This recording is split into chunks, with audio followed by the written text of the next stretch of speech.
Anaya 34%, es decir, 13 puntos por detrás Ricardo Anaya en Jalisco, Andrés Manuel López Obrador. También se publica intención de voto para el Senado, la fórmula Clemente Castañeda, Verónica Delgadillo encabezando las preferencias con 36%, luego Pedro Kumamoto y Juanita Delgado con 30%, y aprobación del gobernador del estado, calificación total del 0 al 10, 6.3 de acuerdo a los encuestados y consultados por el periódico Mural. Y para desgranar un poco estos datos, saludamos al doctor Jorge Rocha, que nos recibe esta comunicación desde la Ciudad de México. Jorge, ¿cómo estás?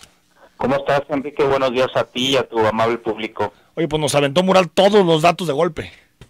Sí, pues es que además ya no hay mucho tiempo, ¿no? Sí. Estamos prácticamente a una semana de terminar las campañas, pero recordemos que este fin de semana son ya los cierres. Sí. Entonces, pues ya era, digamos, en estos días van a estar saliendo ya todos este tipo de encuestas para lo que queda de esta campaña, que además ha sido tremendamente larga, y creo que ya todo el mundo estamos esperando que el 1 de... Sí, aquí está Clemente Castañeda conmigo y está sintiendo, ¿eh? Sí, claro. Oye, yo creo que todo el mundo estamos cansados. Sí, ya nos urge que se vote el próximo 1 de julio. A ver, si quieres empezamos por la de gobernador, pues más o menos la distancia que hemos tenido desde el inicio. Crece Morena, se cae el PRI, pero en términos generales, pues la tendencia que hemos tenido, que es que Enrique Alfaro se consolida como la primera posición, ¿no? Sí, de hecho esta tendencia, Enrique, ha estado presente desde hace por lo menos medio año, ¿eh? Sí. Esto no se ha modificado básicamente. Digamos, la única sorpresa, bueno, y sorpresa entre comillas, es el crecimiento de Carlos Lomelí, que obviamente, bueno, si esto sigue igual, por supuesto que no le alcanza para rebasar a Enrique Alfaro. Y también la otra parte que se consolida, pues es que el PRI se va a tercera fuerza en el estado de Jalisco, y eso se ve... Primera vez en la historia, Jorge. Sí, no solamente aquí, sino no solamente en la del gobernador, sino en las otras mediciones que hace Grupo Reforma, con lo cual, y bueno, y discorda este tercer lugar con la aprobación que mantiene Aristóteles Sandoval, ¿no? Sí. Con lo cual uno puede ver que las personas en Jalisco, al gobernador en particular, lo tienen, digamos, bien evaluado. Sin embargo, a su gobierno, a su partido, a sus legisladores, a sus secretarios, pues es a los que están castigando claramente en el estado, ¿no? Ahora, si sumas los votos del PRI y del PAN, o la intención de voto, la preferencia electoral que registra esta encuesta, pues puede andar por el 24-25%, Jorge, de los dos partidos históricos en Jalisco. No, por supuesto, o sea, para ellos es una tragedia que Morena, un partido que por primera vez... puede sacar los mismos votos que los dos. Exactamente, tiene los mismos votos que los dos.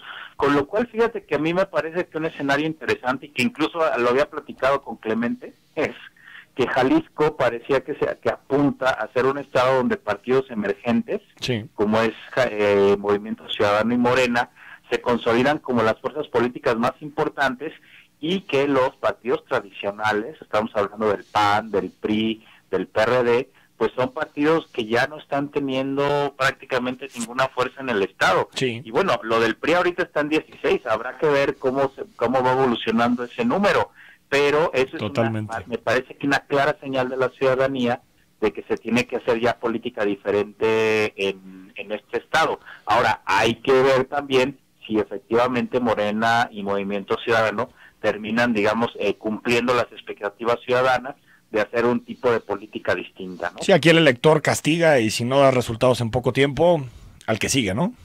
Así es, y eso me parece que es interesante. Y fíjate esto junto con el dato que también la misma encuesta nos proporciona del voto diferenciado. O sea, y ahí está clarísimo, ¿no? Sí. De los ciudadanos que está diciendo que va a diferenciar su voto, cosa que, al menos para mí, es un asunto saludable para cualquier democracia. Yo creía que la brecha entre Ricardo Anaya y Andrés Manuel se iba a cerrar. De los primeros datos que tuvimos sobre este tema, mi impresión es que con el pasar de la campaña se iba a empezar a cerrar la distancia entre los dos. Sin embargo, 13 puntos de distancia en Jalisco. Hay que recordar que en Jalisco Andrés Manuel perdió frente a Felipe Calderón por 900,000 votos, y en 2012 perdió frente a Enrique Peña Nieto por 500,000 votos. Incluso quedó en tercer lugar por detrás de Josefina Vázquez Mota. Es decir, esta sí es claramente, Jorge, una contratendencia. Esto no lo teníamos en el radar. No, por supuesto que no. Y eso te habla de que el ciudadano en Jalisco está va a ser este voto diferenciado y que también hay un hartazgo frente a los partidos tradicionales. Digo, a mí eso me queda perfectamente claro y creo que esa es la principal llamada de atención para la clase política local. Lo que le está diciendo a los ciudadanos es, a ver, señores, ya no se puede hacer política como se ha hecho hasta ahora. Sí tiene que haber nuevas formas, mayor participación ciudadana, mayor apertura, por supuesto que la corrupción se tiene que desterrar, ¿no? Es decir, me parece que los mensajes que está dando la ciudadanía en Jalisco a los políticos son muy, muy claros y sería un grave error de parte de ellos no tomarlos en cuenta. La del Senado es la más cerrada, ¿no? 36-30. 36 Movimiento Ciudadano, 30 Kumamoto. Sí, me parece que esa es la más cerrada. Yo no sé cómo va, los dos están dentro del margen de error. A mí me queda claro, y como ponía esto en el Twitter, de que tanto Clemente como Pedro van a ser senadores, por lo tanto conviene que ya vayan poniéndose de acuerdo para trabajar juntos por este estado. Y sí, la gran duda es si Verónica Delgadillo le alcanza o Juanita Delgado va a ser la que sea senadora, pero me parece que ahí lo que está claro es que los dos van a ser senadores, porque ahí sí Moreno se cae un poquito. Moreno pierde un poquito porque está en 21. Exacto, y el PRI ya está muy, muy alejado. Más bien la duda que queda es quién si Verónica Delgadillo o Juanita Delgado serán senadoras, ¿no? El tercer senador de Jalisco, ¿no? La tercera senadora de Jalisco. Esa es la única realmente creo que duda que queda, pero me parece que es claro que tanto Clemente como Pedro pues van a ser senadores y yo vuelvo a repetir, vale la pena que de una vez se vayan poniendo de acuerdo porque van a tener que trabajar juntos por los intereses de nuestra entidad.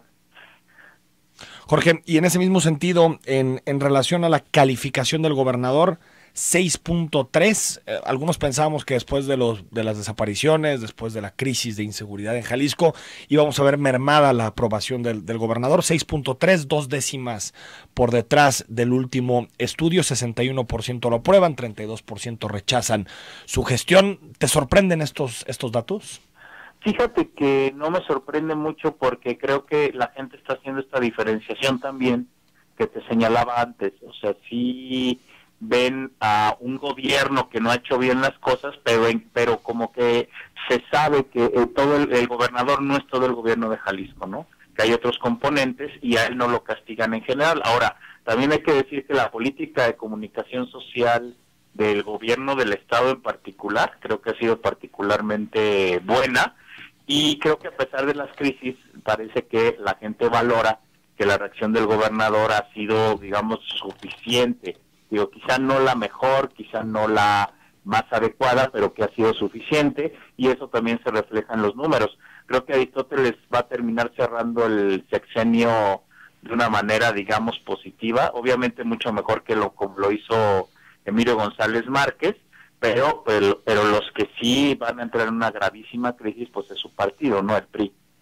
Jorge Rocha, un abrazo hasta México, nos vemos la próxima semana, última de campaña. Nos vemos por allá, sí, nos vemos por allá antes de la elección, y un saludo para Clemente. Y que gane México el sábado, ¿no? Abrazo, Jorge, gracias. Igualmente, sí, por favor, a ver que esto no sea llamarada de petate, ¿no? Un abrazo, Jorge. Que estén bien, hasta luego. Clemente Castañeda, ¿cómo estás? Muy buenos días. Bien, Enrique, buenos días y muchos saludos al auditorio, gracias por la invitación. ¿Cómo viste la encuesta? Para empezar por ahí. No puedo ocultar que me da mucho gusto el resultado, sobre todo el resultado de la elección para gobernador. Creo que es muy alentador lo que reflejan los números, la distancia que tiene Alfaro sobre sus adversarios. Creo que es considerable, refleja también el ánimo de la calle, el ánimo de la gente, y para nosotros como expresión política, pues por supuesto que es algo digno de celebrar. Hace 6 años justamente pues estábamos inmersos en un proceso electoral completamente distinto, con adversarios distintos. Era Movimiento Ciudadano una fuerza política emergente, como lo decimos en nuestros recorridos, nadie daba un cacahuate por nosotros, estábamos retando al PRI fundamentalmente. Sufrimos mucho en aquella campaña, también aprendimos mucho, nos divertimos mucho. Sí, pero sin esa campaña esta no, por es inentendible esta. Así es. Y creo que estamos a punto de culminar también una especie de ciclo que nosotros mismos iniciamos, y eso es algo muy satisfactorio. Yo estoy convencido que Alfaro no solamente tiene un liderazgo importante en Jalisco, en México, creo que será sin duda un extraordinario gobernador, si sucede lo que nos dice que va a suceder las encuestas. ¿Tu candidato sigue siendo Ricardo Anaya a la presidencia? Sí, así es, ¿no? Yo no he ocultado ni he regateado ningún apoyo. ¿Te sorprende lo bajo que está en Jalisco, sí, Ricardo Anaya? Sí, me sorprende. Yo también tengo la expectativa y tengo la percepción de que Ricardo está subiendo en Jalisco, y tengo también la percepción y alguna información de que las cosas se están cerrando en el plano nacional. Pero bueno, pues no dejan de sorprender. ¿Van a tachar la boleta a López Obrador? Clemente. O sea, sí. Tienes electores no solamente que van a apostar por Ricardo Anaya, sino también por Andrés Manuel López Obrador. Sin duda, creo que eso tal vez dificulta tu papel. El voto cruzado va a ser un fenómeno muy interesante en esta elección, pero más que dificultar mi papel, yo creo que el elector, a estas alturas que tenemos en Jalisco, tan sofisticado, tan informado, agradece mucho más la sinceridad que andar con medias tintas. Digo, yo no puedo ser inconsistente ni incongruente, al contrario, somos parte de una expresión, tenemos un candidato a la presidencia de la República y lo vamos a respaldar.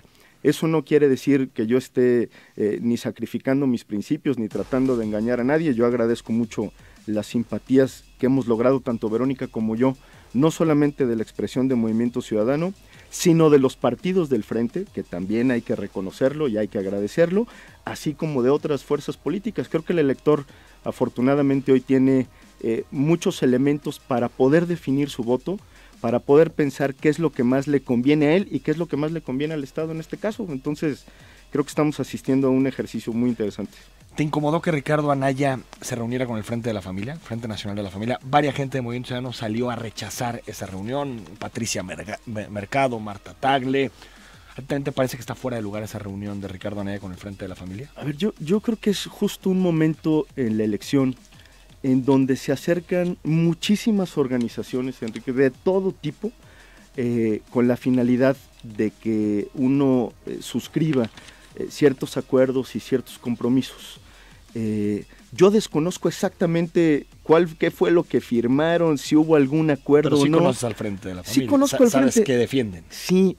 A ver, y a mí no me incomoda el acercamiento, lo tengo que decir. ¿Pero firmar compromisos? No, bueno, firmar compromisos es otra historia. ¿Tú no lo harías? No lo haría sin conocerlos, además no podría decir a priori si lo haría o no lo haría. Pero también debo decir que a mí en este momento de la campaña se me han acercado muchísimas organizaciones con el asunto de varios compromisos y yo he dicho, denme oportunidad de leerlos de cualquier índole, no estoy hablando nada más del Frente por la Familia, estoy hablando de otras agendas que incluso se presentan en este momento. Supongo que pones líneas rojas, dices, a ver, yo firmo compromisos pues supongo con organizaciones que en su agenda no tienen violaciones a los derechos humanos. Y el Frente de la Familia apuesta por ir en contra de un derecho humano consagrado por la Suprema Corte de Justicia, que es el derecho que tenemos todos a elegir con quién vivir, por quién casarnos. Hay irreductibles en este proceso y en cualquier otro, ¿no? Y yo he mantenido siempre una posición sobre estos temas. A ustedes no se los planteó Anaya, no les dijo, no, voy a reunirme con ellos. No. Y no quiero, digamos, ni satanizar la reunión, porque al contrario, a mí me parece que justo estamos en un momento en el que tenemos que abrir los canales de entendimiento con distintas expresiones, de entender también dónde están sus demandas, dónde están los puntos finos de aquellos compromisos, y uno, por supuesto, que se reserva el derecho de estar o no estar de acuerdo. Pero el diálogo me parece fundamental. Pero tus posiciones, Clemente, son las de siempre. Mi posición no varía. Es decir, ¿estás a favor del matrimonio igualitario? Sí. ¿Lo estás? ¿Qué opinas de la interrupción del embarazo?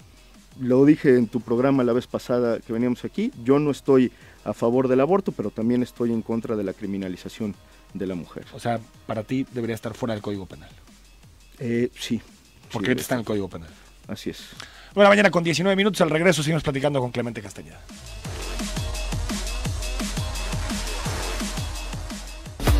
En Jalisco la carrera del Senado se cierra y los líderes de las encuestas y también de las fórmulas son Clemente Castañeda y Pedro Kumamoto. Hoy hablamos de Clemente. ¿Será que hoy alguien puede estar en desacuerdo con la frase «México debe recuperar el respeto y la dignidad que perdió por una política internacional sumisa»? Con esa frase Castañeda abrió su participación en el primer debate de candidatos al Senado por Jalisco. Después de los últimos días de imágenes demoledoras con niños enrejados y familias separadas, difícilmente alguien puede negar que es necesario que México juegue un papel más exigente. ¿Pero cómo? El candidato de 46 años llega a la campaña después de haber sido diputado federal por la vía plurinominal y líder de la bancada de su partido Movimiento Ciudadano. Castañeda estudió una maestría y un doctorado en Ciencias Políticas por la New School de Nueva York y es una de las cartas fuertes de su partido. Sobre el mismo tema de migración también dijo: no podemos pedirle a Estados Unidos lo que no hacemos en México. Y tiene razón, para exigir en el norte habrá que cambiar lo que hacemos en el sur. Según la Organización Internacional para las Migraciones, por México transitan entre 400 y 500 mil migrantes indocumentados cada año. Además, cada vez el número de personas que buscan quedarse en nuestro país es mayor. De acuerdo al representante en México del Alto Comisionado para los Refugiados de la ONU, el año pasado en México hubo unas 14.500 personas que solicitaron la condición de refugiado. Esto es un incremento del 580% desde 2014 a la fecha. La pregunta es, ¿cómo atender esa realidad? Parece que en el discurso Clemente no se atora, pero ¿cómo le va con las propuestas específicas? Clemente ha dicho que el 20% del territorio de Jalisco está concesionado a empresas mineras. ¿Qué propone hacer en la materia?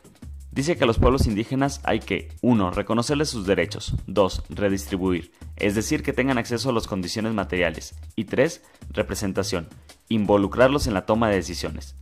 ¿Qué sucede cuando el reconocimiento de derechos lleva a una polarización social, como en el caso de Nestora Salgado? Es decir, ¿fueron detenciones o secuestros? Clemente dice que hay un reparto discrecional del presupuesto a los estados, y que Jalisco ha sido especialmente maltratado en gasto para salud o del ramo 23. ¿Qué hay que hacer con el ramo 23? ¿Acotarlo o eliminarlo? Para la refundación, dice el candidato, habrá que replantear nuestra relación con el gobierno federal. ¿Cuál es la propuesta concreta? ¿Los estados deben recaudar más y mejor para tener mayor independencia? La carrera se cierra, la campaña se muere y es tiempo de definiciones.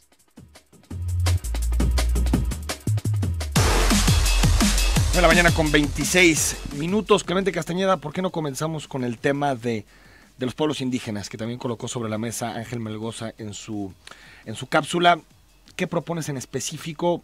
Hablamos de reconocimiento, hablamos de derechos. ¿Qué propones en específico para los pueblos indígenas de Jalisco? Nosotros hemos dado una batalla legislativa porque hay iniciativas presentadas en el sentido de que los pueblos indígenas deben de ser reconocidos como sujetos de derecho. Creo que esa es la gran demanda. Y eso es lo que engloba el planteamiento del reconocimiento. ¿Qué implica? Sujetos de derecho implica empoderar a las comunidades y a los pueblos indígenas para que tengan un estatus legal distinto y para que ellos de manera autónoma puedan exigir como en Guerrero sus derechos. O en Oaxaca. Municipios autónomos, usos y costumbres. No necesariamente. No necesariamente implica autogobierno. Lo decía por lo de Nestora, que también salió en la cápsula. Sí, pero no es, no es en ese extremo. Si hoy, por ejemplo, las comunidades indígenas del norte, concretamente San Sebastián Teponahuaxtlán, pelea la restitución de sus tierras, lo puede hacer lo podría hacer como comunidad y como pueblo indígena. Podrían tener ciertas atribuciones legales para pelear en la corte. ¿Y no lo puede hacer ahorita? Ahorita no lo pueden hacer. A través de un amparo colectivo, ¿no? Con un amparo colectivo, pero no es lo mismo que te reconozcan que a la comunidad y al pueblo como sujeto de derecho, como colectivo, que hacer uso de los instrumentos comunes del derecho. Es más costoso el amparo. Es más costoso. Entonces, a partir de eso, a partir del reconocimiento jurídico como sujetos de derecho, se desprenden toda otra serie de derechos posteriores que pueden pelear y que se pueden tutelar de mejor manera. Ha sido una demanda muy importante y fue parte de los acuerdos de San Andrés desde 1996. El artículo 2 de la Constitución. Sí. Exacto. Bueno, primero en el artículo 4, después se fue al artículo 2 de la Constitución, pero creo que el constituyente mexicano resolvió mal ese tema. En el 2001 lo que dijeron, finalmente fue una discusión en el Senado, por cierto, dijeron que cada entidad federativa resuelva el alcance de los derechos que le corresponden a cada comunidad indígena.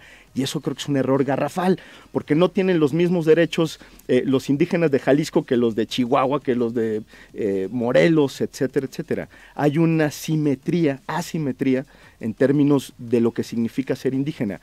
Hay algunas legislaciones, no recuerdo ahorita cuáles, que son legislaciones estatales, que se han avanzado sustancialmente en el reconocimiento de estos derechos. Sur, sobre todo, ¿no? ¿no? Fíjate que donde no. hay más porcentaje de comunidades me indígenas. llamaba mucho la atención cuando estuve escribiendo mi tesis de doctorado hace algunos años, revisaba por ejemplo el caso de San Luis Potosí, que era un caso interesante, incluso el caso de Chihuahua. No tiene que ver necesariamente con la población, con el número de indígenas en las entidades federativas, sino de cómo cada entidad federativa entendió su problemática y pudo legislar al respecto. Entonces, creo que ahí hay un tema central, histórico, que tenemos que rediscutir. Vamos a ir saltando el tema porque hay muchísimos Adelante. asuntos y poco tiempo, Clemente Castañeda. Tu primera medida en el Senado, en caso de que llegues a una curul, sería revertir el gasolinazo. Así lo has dicho. Y la fórmula es, o la que has promovido es, bajar el IEPS. Hay que Es bajar decir, el bajar IEPS. el impuesto. Así es.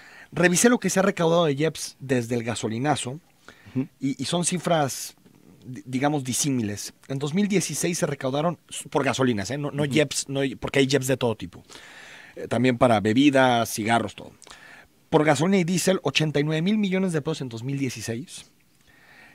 67 mil millones de pesos en 2017, es decir, se recaudó menos IEPS, 22 mil millones de pesos menos 2016 comparado con el 17, y en 2018, 59 mil millones de pesos. Esta cifra es enero-abril, que es la que podemos comparar, 59 mil millones de pesos. Tú apostabas porque si había una sobrerecaudación, se podía bajar la tasa y por lo tanto frenar los avances, pero lo que estamos viendo es que no ha habido sobrerecaudación Es en que IEPS no ha habido sobrerecaudación este año. este año. Los últimos 3 años sí, es cierto, ha sido dispar. ¿Por qué cae? No, yo no... A ver, en este año porque se está subsidiando la gasolina. Es decir, no ha habido sobrerecaudación porque justamente a partir de los estímulos y las exenciones fiscales, Hacienda lo que ha dicho es, esa cuota fija del IEPS se va a compensar. Por eso no hay recaudación. O sea, en realidad sería más si no estuviera subsidiada. Si no estuviera subsidiada sería más. Por eso es que no hemos recaudado de más, porque este año, para controlar el precio de la gasolina, si no estuviera haciendo eso Hacienda, tendríamos hoy completamente disparado el precio. Este año tuvo que subsidiar Hacienda y lo empezó a hacer, si mal no recuerdo, desde finales del año pasado, cuando ya incrementaron el precio internacional de la gasolina. En este momento no solo no está recaudando más, se está recaudando menos. Se está recaudando menos y aparte se está utilizando dinero público para bajar el precio de la gasolina. Absolutamente. Claro. Eso es lo que ha hecho Hacienda este año. Ahora, lo que tenemos que hacer es prevenir lo que viene y adelantarse a lo que viene. El próximo año, JP Morgan dice, el precio del petróleo va a bajar 20%. Es decir, van a bajar con esta lógica el precio internacional de los combustibles y de la gasolina en particular. Podemos regresar con esto a una probable sobrerecaudación del IEPS. Si esto es así, nuestra medida es perfectamente atendible, que es a lo que le estamos apostando. ¿Qué es lo que nosotros decimos? No le podemos dejar ese margen de discreción a la Secretaría de Hacienda y no podemos dejar que quien pague el exceso del precio de la gasolina sea justamente el consumidor. Hay condiciones perfectamente atendibles en términos financieros para poder bajar el Por lo que impuesto. te entiendo, definir el precio de la gasolina tendría que ser un debate anual, de acuerdo a las previsiones que haya del costo de los combustibles, de acuerdo a cómo está el dólar, de acuerdo a todas las variables que determinen el precio de la gasolina. De acuerdo a toda, o sea, que no hay toda una la ley proyección como tal. Sí, que actualmente es flexible, si no, no podría haber subsidio. Varía. No podría haber subsidio a las gasolinas. Pero el IEPS no es flexible. El IEPS no se determina como un porcentaje. Hay una cuota fija del IEPS, pero Hacienda sí puede decir que parte de esa cuota fija, irónicamente, se puede subsidiar. Es decir, lo que está haciendo es jugar con la cuota fija del IEPS, de tal suerte que si la podemos subsidiar, pues también la podemos bajar, no habría ningún problema con eso. Si sube el precio del dólar, el costo del dólar, pues aunque bajes el IEPS seguirías teniendo gasolinas caras. Sí, porque el mercado internacional, que ese fue el proceso de la reforma energética, porque parte del precio de la gasolina está en función del precio internacional de la liberalización. La liberalización de la gasolina. Es que eso es darle al traste por completo a la reforma energética, sí. Porque si no, no habría competencia, no habría inversión y digamos, echaríamos por la borda los principios de la reforma energética. Esa sí es una discusión de otra naturaleza. ¿Que hay que abrirla? Yo creo que sí, pero ya dejaría de imperar esta lógica del libre mercado en los combustibles. O tal vez la determinación sobre todo del precio. Que ese es el debate, digamos, del consumidor final. Sí, claro. Tal vez puede haber asociaciones de Pemex con otras para extraer, pero en la venta al consumidor final, que Hacienda siga determinando el precio para evitar inflación y para evitar otras cosas. Claro, la voy a hacer de abogado del diablo porque yo coincido mucho más con tu posición, pero ¿qué sucedería en términos de inversión? Tendrías que gastar dinero. Tendrías que gastar dinero, sí. Y además no podrías atraer inversión extranjera porque digamos, sería mucho más redituable ir a invertir en un país donde el precio de la gasolina lo definiera el mercado en lugar del Estado. El debate es qué sacrificas para subsidiar la gasolina. Así es, y yo creo que ahí es donde el planteamiento de lo que tendría que hacerse estos 6 años es fundamental. Yo sí creo que hay que controlar el precio de la gasolina porque quien ha pagado los excesos de la reforma energética ha sido el consumidor. ¿Qué es lo que va a suceder? Pues que vamos a acelerar la transición a energías limpias, energías renovables, cada vez vamos a depender menos de la gasolina, pero tenemos que transitar durante estos 6 años. Y es parte del debate nacional. Por supuesto que hay una clara definición de lo que haría López Obrador, que está pensando en construir más refinerías, o lo que haría Ricardo Anaya, que dice, pues vamos acelerando la transición a energías limpias, energías renovables. Porque Anaya está en tu ruta, ¿no? Sí. IEPS, bajar el IEPS. IEPS a gasolinas, claro. Acelerando, por supuesto, la transición a energías limpias, renovables. 9:00 con 35 minutos. Al regreso seguimos platicando con Clemente Castañeda y recibimos tus mensajes.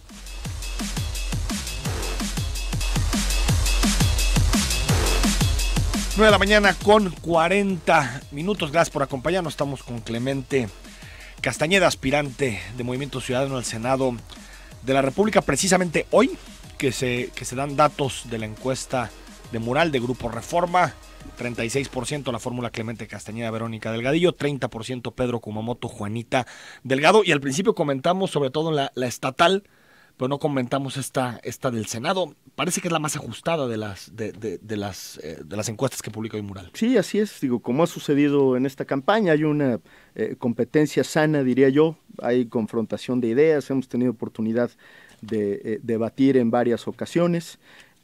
Pero bueno, no dejo de pensar que es mejor salir 6 puntos arriba que salir 6 puntos abajo, ¿no? Y claro que a nosotros nos llena de alegría y de orgullo, a Verónica Delgadillo y a mí, aparecer arriba en las encuestas. Estamos muy optimistas de lo que puede suceder en el proceso electoral, lo digo con absoluto respeto a nuestros adversarios contendientes, algunos de los cuales seguramente también ocuparán un lugar en el Senado. Entonces, vale la pena, como lo decía Jorge Rocha al inicio del programa, pues pensar sí en la campaña, le queda poco tiempo, pero empezar a pensar, cualquiera que sea el resultado, en la agenda de Jalisco, que esa es la que creo que tenemos que suscribir todos, armar todos a partir del diálogo, de la inclusión, para defender a Jalisco, que ha sido parte del lema de campaña, de los planteamientos que hemos hecho Verónica Delgadillo y yo. ¿Por qué? Porque con independencia de quién sea el próximo presidente de la República, sea López Obrador, sea Ricardo Anaya, me parece que Jalisco tiene que reivindicar su papel en la política nacional, exigir un trato distinto y defender lo que nos corresponde, y a eso nos vamos a abocar. Algunos temas, Clemente Castañeda, digamos, de muchas de las cosas que has planteado en tu campaña. A ver, has planteado, por ejemplo, en temas educativos, una idea que pusiste sobre la mesa es que haya deducción del 100% de ISR en el pago de colegiaturas de todos los niveles educativos. ¿Eso no significa favorecer la educación privada? No necesariamente, y lo explico. Alguien me decía, oye, en términos fiscales quizá no es una propuesta regresiva. Sí, pero es progresiva en términos educativos. ¿Por qué? Porque si tú abres la posibilidad para que haya personas que decidan optar por la educación privada en lugar de la educación pública, lo que vas a hacer es abrir un espacio también en la educación pública. Es decir, vas a poder ampliar el acceso y las oportunidades a la educación pública. Hay muchísimas personas... Pero genera desigualdad. No, pero genera acceso más a la educación entre el sector privado y el sector público. No necesariamente. Digamos, hay muchísimas personas que hoy están en la educación pública que si tuvieran algún tipo de incentivo fiscal, partiendo sobre todo, permítame el paréntesis, Enrique, de que el Estado es quien tiene la obligación de proveer educación, sí, de brindar servicios educativos. Y nosotros además estamos proponiendo que la educación superior también debería de estar incluida, ¿no?, en un derecho constitucional. Entonces, ampliando, digamos, esos derechos hay muchas personas que hoy estudian en escuela pública y que a lo mejor si tuvieran incentivos fiscales tendrían oportunidad o optarían por la educación privada, lo cual me parece sano y lo cual creo que es una opción más para desarrollar. ¿Pero quién recibiría ese subsidio, esa exención? No, directamente. Sobre todo las clases medias.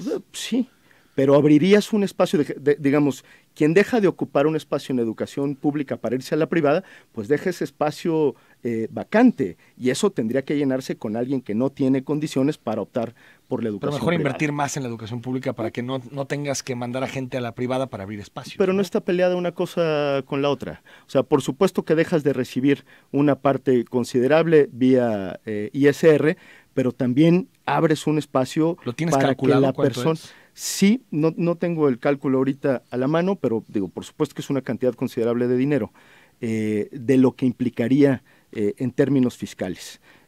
Pero creo que así como puede criticarse esta propuesta de ser regresiva en términos fiscales, es progresiva en términos educativos, porque lo que tenemos que hacer es dar acceso a la educación a más personas.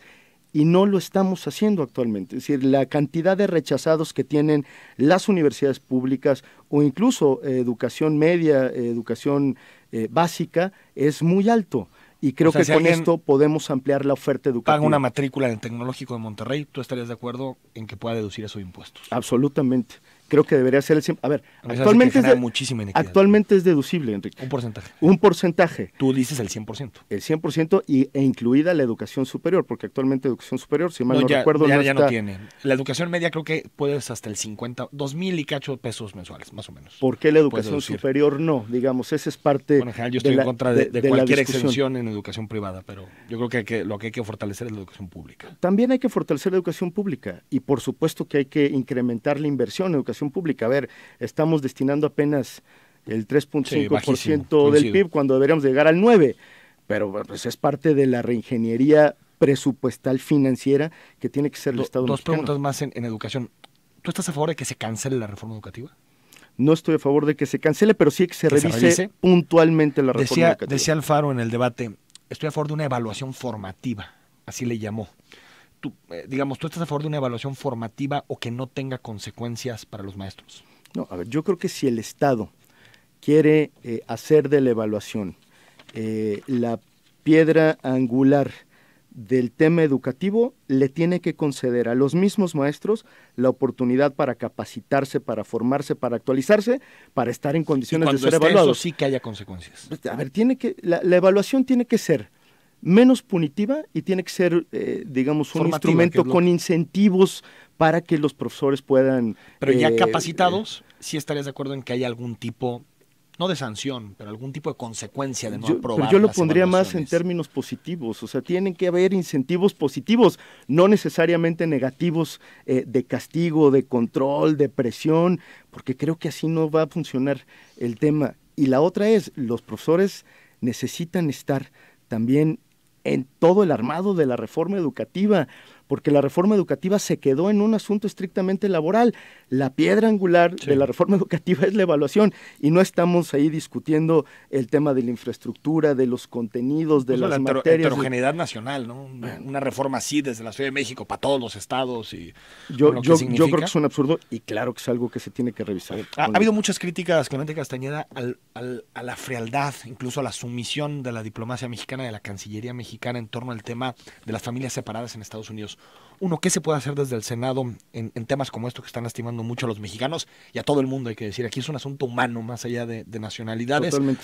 Y segundo, ¿qué hacer para que los mexicanos no seamos, ¿cómo se dice? Candil de la calle, oscuridad de la casa. Sí. Es decir, que aquí se violan los derechos humanos de los centroamericanos todos los días. ¿Se puede hacer algo desde el Senado? Sí, sí se puede hacer mucho desde el Senado. Yo creo que el Senado ha perdido la oportunidad de ser mucho más proactivo en la relación bilateral. El Senado se ha equivocado en no presionar para que exista, por ejemplo, una reunión interparlamentaria con el Senado de Estados Unidos, que creo que es indispensable. Ciertamente hubo una interparlamentaria el año pasado, bastante controlada, light, diría yo, sin mucho contenido, y creo que ahí nuestro Senado debe ser mucho más mucho más activo. Segundo, tiene que llamar a cuentas al embajador, porque tampoco lo ha hecho, no ha emitido ni siquiera una nota diplomática. O hasta el canciller, ¿no? O hasta el canciller. No ha hecho, digamos, esa labor que le toca al Senado. Igualmente, la parte y el papel de los consulados en Estados Unidos yo creo que ha dejado mucho que desear. México tiene la red consular más grande que tiene cualquier otro país en Estados Unidos, y aunque debo decir que algunos consulados aparentemente funcionan, pues creo que hay que aprovechar esa red consular y a todo el servicio diplomático para que sí se conviertan en espacios de defensoría. ¿Y la migración aquí? Bueno, cuando yo decía no podemos exigirle a Estados Unidos lo que no damos en casa, es México se tiene que convertir en un ejemplo internacional de cómo tratar a los migrantes. El trato es paupérrimo, desastroso, prácticamente estamos haciendo lo mismo que Estados Unidos, criminalizar la migración cuando, como tú bien lo dices, es un problema humanitario. Nosotros necesitamos poner el ejemplo, necesitamos ser mucho más responsables en el trato a los migrantes, porque México no deja de ser un espacio de tránsito por su condición geográfica. 9:49. Al regreso le leemos tus comentarios a Clemente Castañeda.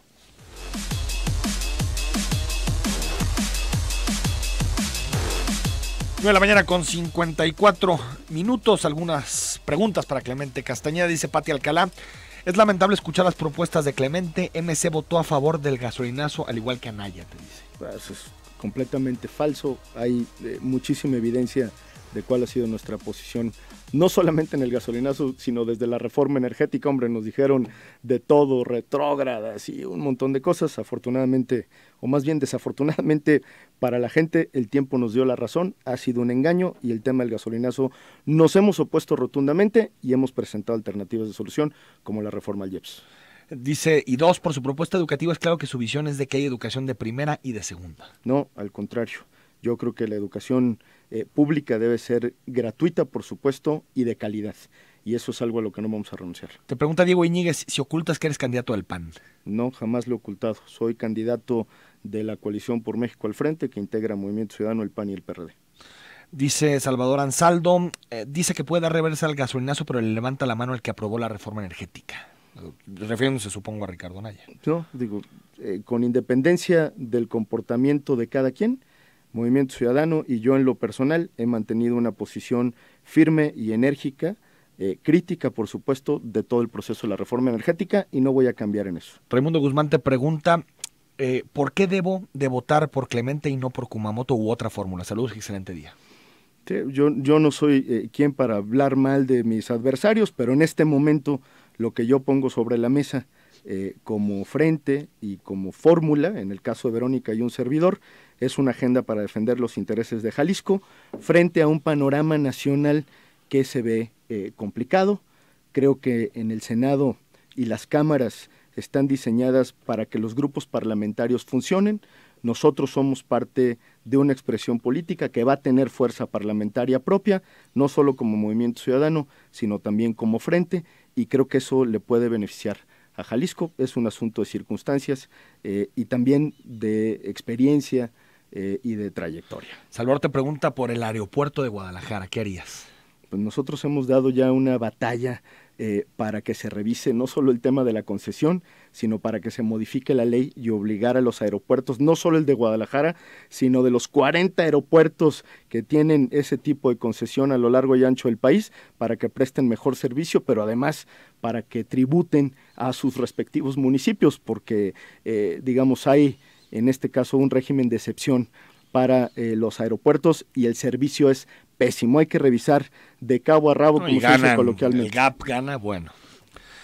Víctor, hola, pregunta para Clemente. ¿No sería viable hacer deducibles los seguros de gastos médicos a empresas y que puedan ser sustitutos del IMSS? Sí, yo creo que sí, que es una salida. Y además parte de lo que nosotros hemos hecho en nuestras iniciativas, y se han quedado, por cierto, congeladas por el PRI y por sus aliados, es exigirle mucho más a las aseguradoras en la contratación de seguros médicos privados y seguros de vida también. Condiciones menos leoninas, sí, digamos. son muy abusivas e incluso discriminatorias. Es decir, ¿por qué a las mujeres a la hora de contratar un seguro médico les sale mucho más caro con el tema de la maternidad? Digamos, ahí hay un trato discriminatorio, no solamente para las mujeres, sino para los mayores, para la gente mayor de 65 años, el tema de las primas es un absurdo. ¿Deducir otra vez? Pues, no sé si deducir, yo creo que deberíamos pero sí hay apostar que a un darle país en ciertas donde condiciones. todos pudiéramos ir al IMSS, ¿no? O sea, al sistema público. A ver, estoy de En vez acuerdo. de que todos agarremos seguros Nada privados. más que en tanto llegamos a ese punto, necesitamos darle condiciones a la gente para que si el Estado no puede proveer esos servicios, la gente tenga acceso a servicios de salud, Privados. a servicios privados, en lo educativo, en la salud y en muchas otras cosas que el Estado está completamente rebasado. Jaime Hernández, buen día, felicidades por su invitado y excelente propuesta, lo de educación, a más personas llega la educación y me pongo de pie, ahí está el problema de México. Nos dice también terminación 5931, buenos días, considero que Clemente un candidato preparado, pero mi voto va para Kumamoto, porque es claro que Clemente no puede zafarse de sus relaciones partidistas, te dice. No, yo aspiro a representar a Jalisco a todas y a todos. Si alguien ha hablado justamente de diversidad, de inclusión, de atender a las distintas voces, ha sido justamente la fórmula que encabezamos Verónica Delgadillo y yo. Hugo Mena te pregunta que si con la refundación van a modificar la Constitución de Jalisco. Podría modificarse la Constitución. Enrique Alfaro ha abierto esa posibilidad que implica, pues, obviamente un nuevo constituyente. Es parte del proceso que vamos a estar discutiendo después del 1 de julio. Última, porque nos vamos, Alfonso. Buen día, estimado Enrique. En el tema de reforma educativa me gustaría que Clemente confirme lo que el día sábado anunció en el evento con docentes para asegurarme de votar por él, te dice. Sí, por supuesto. Ahí confirmamos varias cosas. Uno, el tema de revisar la evaluación, de fortalecer los instrumentos de autogestión, que también son parte de la reforma educativa, de atender, entre muchas otras cosas, el tema presupuestal, revisar el ingreso que tienen los maestros y, por supuesto, limitar el escandaloso gasto de 2,000 millones de Aurelio Nuño para promocionar su imagen personal. El dinero de la educación pues debe de llegar a las aulas, debe llegar a los profesores, a mejorar la calidad educativa para beneficio de los niños. Me llegó a la boleta. Gracias, Clemente. Gracias, Enrique. Nos vamos. Mañana está con nosotros Tatiana Cloutier a las 9 de la mañana. Escúchanos, una entrevista con ella y también nos acompañará gente de Tómala. Hasta mañana a las 9.